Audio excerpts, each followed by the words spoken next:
Yang sama-sama kita hormati Bapak Asdi SEMSI selaku Ketua Umum Kopkarlia, dan yang kita hormati pengurus Kopkarlia Ibu Aida Fitriana beserta Bapak Anggit Wismantoro. Betul ya Pak? Beliau adalah pengurus baru Bapak Ibu, jadi nanti tolong dihafal. Kalau di jalan ketemu di cabang tolong ditegur ya. Pasti ntar ngasih voucher ya, oke.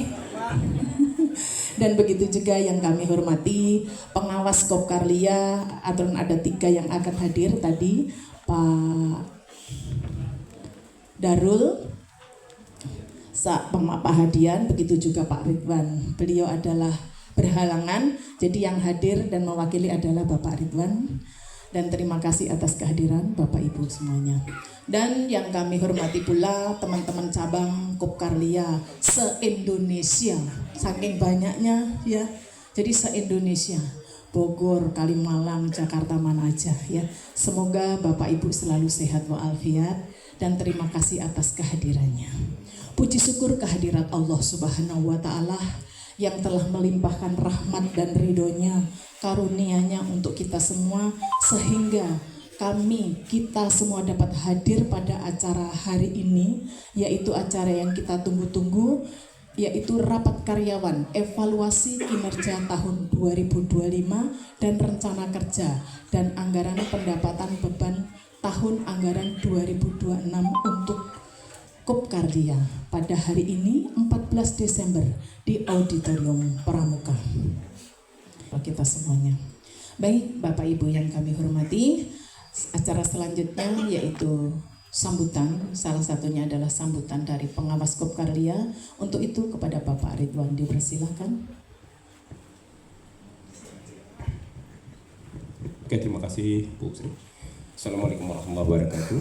Bapak-bapak, ibu-ibu semua.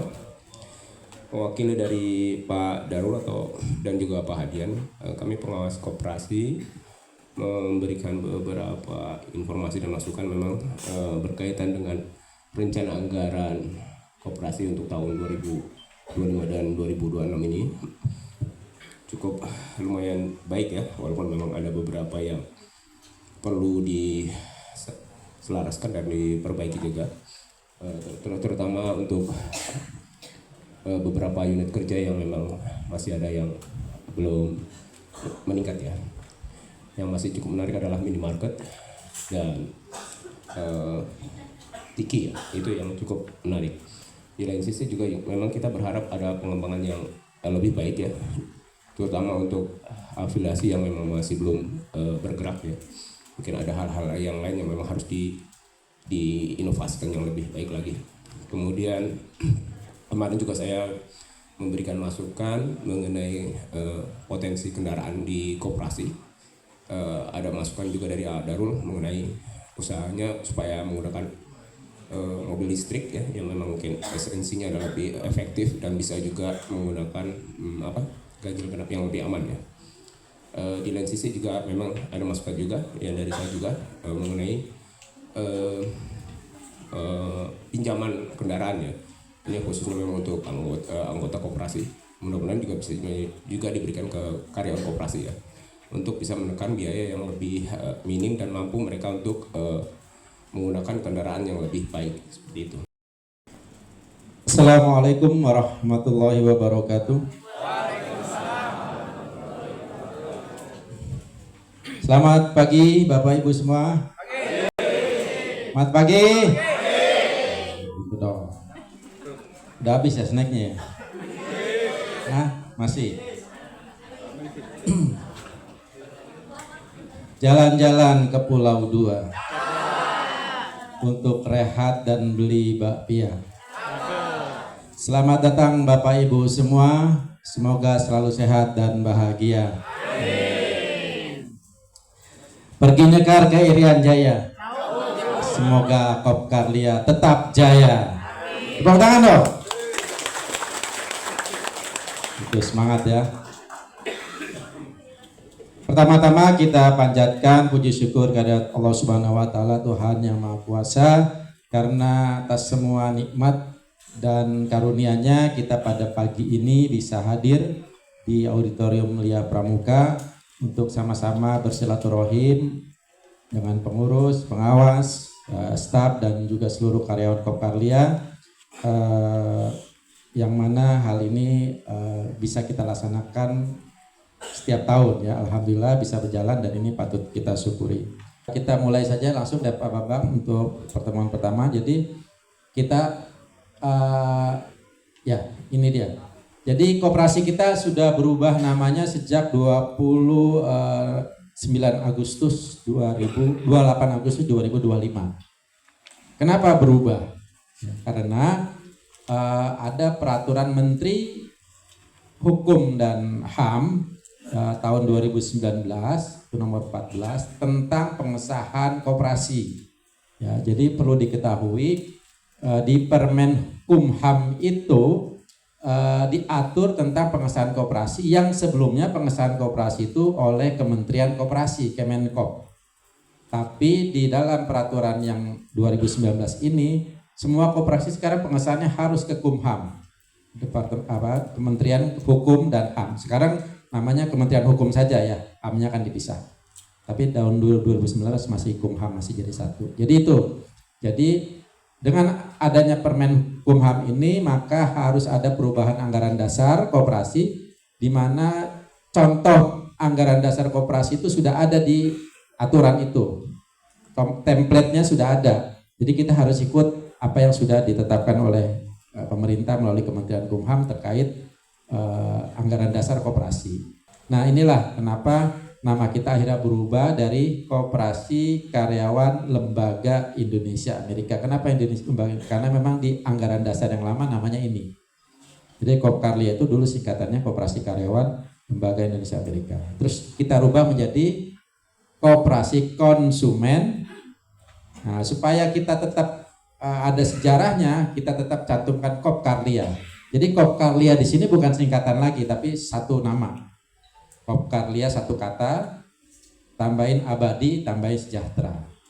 Kalau kita singkat jadi Kopmenkas. Kas itu artinya supaya uangnya banyak terus. Karena filosofi. Dan kita pernah mendirikan perusahaan Kopkarlia, namanya Kopkarlia Abadi Sejahtera juga. Maka udah kita pakai aja namanya sama menjadi nama koperasi kita. Jadi tetap harus ada koperasi konsumen, harus ada itu disebut. Ya. Kita lanjut saja sekilas tentang yang sudah kita realisasikan di 2025. Kita untuk anggota sudah ada pinjaman kenaikan maksimal 20 juta. Kemudian ada sembako juga kepada anggota dan karyawan. Kita melaksanakan RAT dan pemilihan pengawas. Jadi pengawas ini periode baru ya 2005-2028. Kenaikan tarif jasa dan servis maupun cleaning service maupun outsourcing. Ini juga paralel dengan kenaikan imbalan Bapak Ibu semua. Jadi kalau kita naikkan tarif ke LIA setujui, maka bulan depannya kita naikkan gaji Bapak Ibu semua. Nah kemudian kita juga mengajukan pendirian cabang kerjasama CKS ke Yayasan LIA. Kita rencananya di Pasar Rebo, Jakarta Timur. Ya. Mungkin ada yang tahu lokasinya di dekat Rumah Sakit Tugu Ibu di dekat Cimanggis, tapi dia masuknya ke Kecamatan Pasar Rebo Jakarta Timur. Ya, dekat 201 Asrama 201 Jayabaya di situ. Nah, ini juga kita alhamdulillah juga kita berperkara dengan pihak pajak di pengadilan pajak. Kita kemarin menang. Kita ajukan setahun yang lalu sekitar bulan Agustus 2024 terkait pajak pertambahan nilai atau PPN outsourcing ya. Jadi kita punya hitungan dan kita yakin hitungan kita sekitar 200 jutaan, tapi pajak yang meriksa bilangnya 915 jutaan.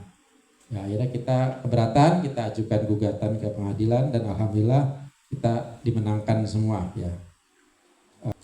Kemudian dengan Tanah Bandung ya, kita juga sedang belum selesai ini dari 2018.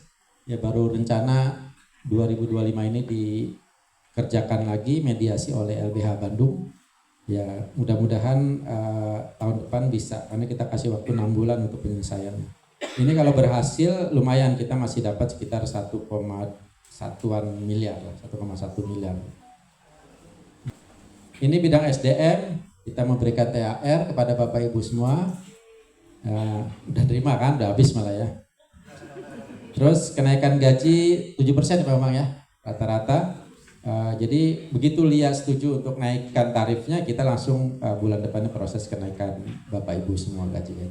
Dan tahun ini pun kita ngajukan lagi, kita harapkan di April ya. Di April sudah disetujui dan Mei nanti bisa ada kenaikan lagi buat Bapak Ibu. Doain saja, mudah-mudahan. Lihat juga secara sekilas sudah menyampaikan sudah dianggarin ada ya. Di anggaran Lia sudah ada, mudah-mudahan bisa terrealisir ya.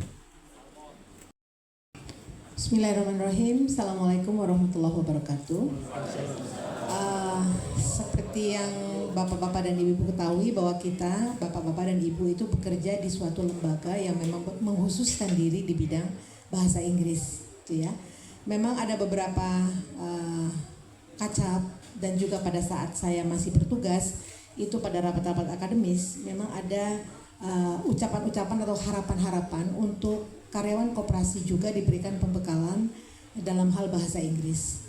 Sebetulnya di cabang-cabang itu ada beberapa kacap juga berinisiatif ya untuk memberikan pelatihan-pelatihan khusus ya untuk terutama untuk para CS ya waktu itu gitu. Tapi memang belum menjadi suatu program dalam tanda kutip programnya nasional koperasi itu sendiri. Nah, jadi memang kita sebetulnya kita menyarankan kepada cabang-cabang di mana Bapak Ibu bekerja untuk bisa melakukan pelatihan itu sesuai dengan kebutuhan di cabang tersebut, gitu ya. Tapi mungkin mengingat nanti ke depannya ini akan ada insya Allah ya Bu ya diaminkan bahwa ini akan menjadi sekolah ada peluang untuk bekerja di SMA internasional ya di sini dan juga Pramuka menjadi language center gitu ya. Jadi mungkin kebutuhan untuk meningkatkan diri di bidang bahasa Inggris itu akan ada dan mudah-mudahan nanti bisa direncanakan ya untuk Inggris tingkat dasar bagi ibu-ibu yang berminat dan bapak-bapak yang berminat ya. Itu kesempatannya itu pasti akan ada dan kami sebagai SDM di bidang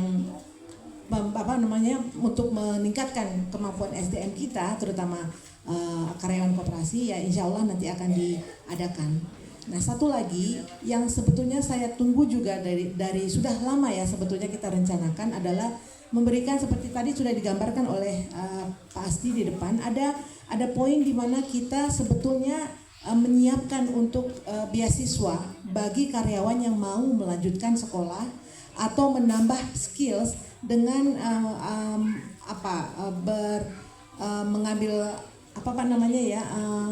studi lanjut gitu ya atau skill-skill yang ditawarkan mungkin gini kursus-kursus begitu ya mungkin bapak ibu mungkin dari tamatan SMA tapi pengen mempunyai skills mungkin di bidang perpajakan ambil yang kursus-kursus gitu